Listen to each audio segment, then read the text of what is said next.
বিশ্বকাপের নকআউট রাউন্ডে কেপ ভার্দেকে পেল আর্জেন্টিনা। এবারে বিশ্বকাপে প্রথম খেলতে এসেছে দলটি।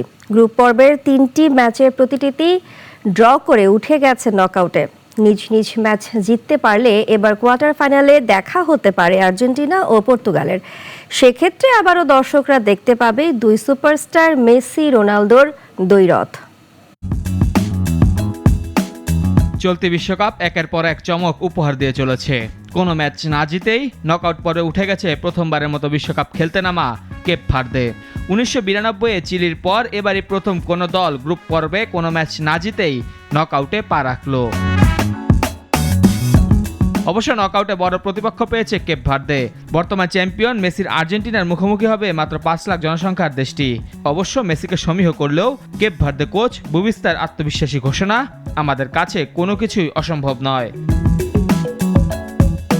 এদিকে কেপ ভার্দেকে পাওয়ায় আক্ষরিক অর্থে নকআউট রাউন্ডের শুরুটা সহজই হতে যাচ্ছে আলবি সেলেস্তেদের জন্য। কেপ ভার্দেকে হারাতে পারলে শেষ 16-এ আর্জেন্টিনার সম্ভাব্য প্রতিপক্ষ অস্ট্রেলিয়া বা মিশর। দুই দলের বিপক্ষেই ফেভারিট থাকবে আর্জেন্টিনা। তবে আসল পরীক্ষা হতে পারে কোয়ার্টার ফাইনালে, যেখানে মেসিদের অপেক্ষায় থাকতে পারে পর্তুগাল। সেক্ষেত্রে আবারও মাঠে মেসি রোনালদো দ্বৈরথ দেখার সৌভাগ্য হবে ফুটবল ভক্তদের।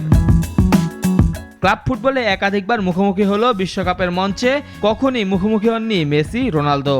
এছাড়া দুজনের বয়সই 40-এর কোটায়, তাই বয়স বিবেচনায় এটাই হতে পারে মেসি রোনালদোর শেষ দ্বৈরথ।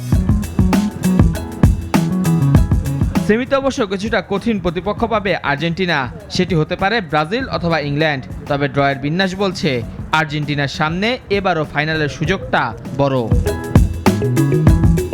মেহেদী হাসান মুন্না, নাগরিক।